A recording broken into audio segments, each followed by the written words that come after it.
La force de ce qu'il éprouvait pour moi lui faisait peur. Aussi elle doit garder en tête que si elle l'entend penser, il l'entend très certainement penser aussi. Elle ne saura pas lorsque ce sera le cas. Ma théorie sur le sujet est que cela arrive lorsqu'elle pense très fort à quelque chose en particulier, ou qu'elle vous y met plus d'énergie qu'elle habitude, plus de conviction. Par exemple, elle marche dans la rue, elle le voit de l'autre côté, alors elle détourne le regard et se répète dans sa tête.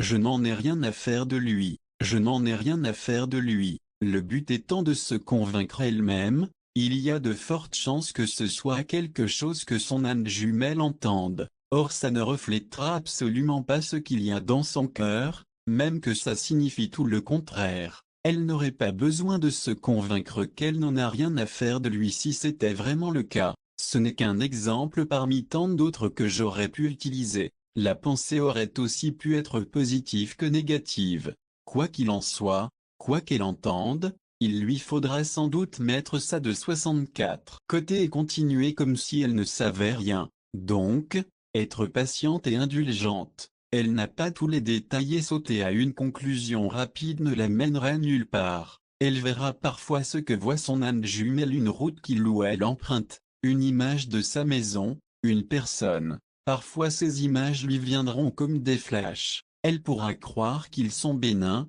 puis par la suite apprendre qu'au moment où le flash d'une intersection lui est venu en tête, sa moitié était justement à cet endroit, ou peut-être qu'elle ne le saura jamais non plus. Moi j'ai eu l'occasion de confirmer ces visions à quelques reprises, alors je peux vous affirmer que c'est réel. Seulement c'est tellement discret qu'il est très facile de ne se rendre compte de rien du tout. Et à certains moments, je voyais comme des brides de souvenirs qui n'étaient pas les miens. Mais moi, étant connecté à lui, je ressentais ce qu'il ressentait et voyais ce que lui voyait dans sa tête.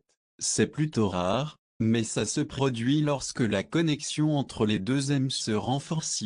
Ça ne veut rien dire de particulier, mis à part que les deux sont encore très liés l'une à l'autre. La connexion entre les deux amis, il lui sera possible d'établir volontairement une connexion entre leurs deux âmes. Les anges l'y aideront, tant que ses motivations sont bonnes. Si par exemple elle ressent sa détresse à distance, même si elle n'a aucune idée comment elle-même ouvrir la connexion, elle peut le demander aux anges et ils le feront. Alors elle pourra lui dire quelques mots réconfortants, dans sa tête c'est suffisant, et elle le ressentira en elle que son message a atteint sa destination. Il y a quelque chose, une boule de chaleur dans le ventre lorsque ça fonctionne. Si ça n'a rien donné, alors elle ne sentira rien du tout. Il peut aussi arriver que les anges ouvrent d'eux-mêmes cette connexion et lui demandent de lui parler, de lui dire ce qu'elle a sur le cœur ou encore de lui assurer qu'elle l'aime encore. La même chose est possible du côté de son âme jumelle.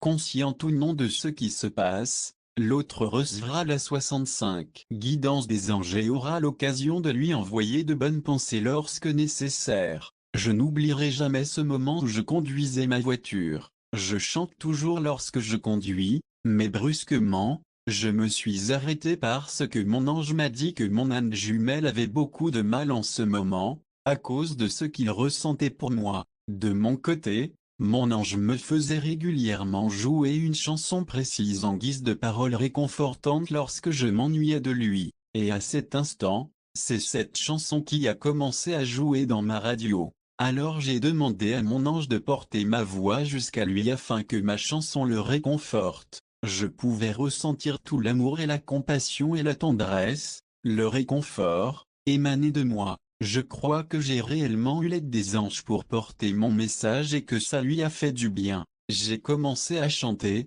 ma voix naturellement angélique, et j'avais réellement l'impression qu'il pouvait m'entendre. Et c'est sur le chemin du retour, une bonne vingtaine de minutes plus tard, alors que je n'y pensais plus du tout, que j'ai soudainement senti une chaleur réconfortante, pas comme il fait chaud, mais plus comme une présence agréable. J'ai eu l'impression qu'il était là, qu'il me réconfortait à son tour, ou qu'il me disait merci. C'était particulier pour moi, parce que j'ai toujours été dans des relations où mon conjoint prenait toute mon énergie sans jamais en redonner. Tandis que là, Je lui avais envoyé de l'énergie et maintenant il me la rendait avec toute la gratitude que je n'avais jamais eue de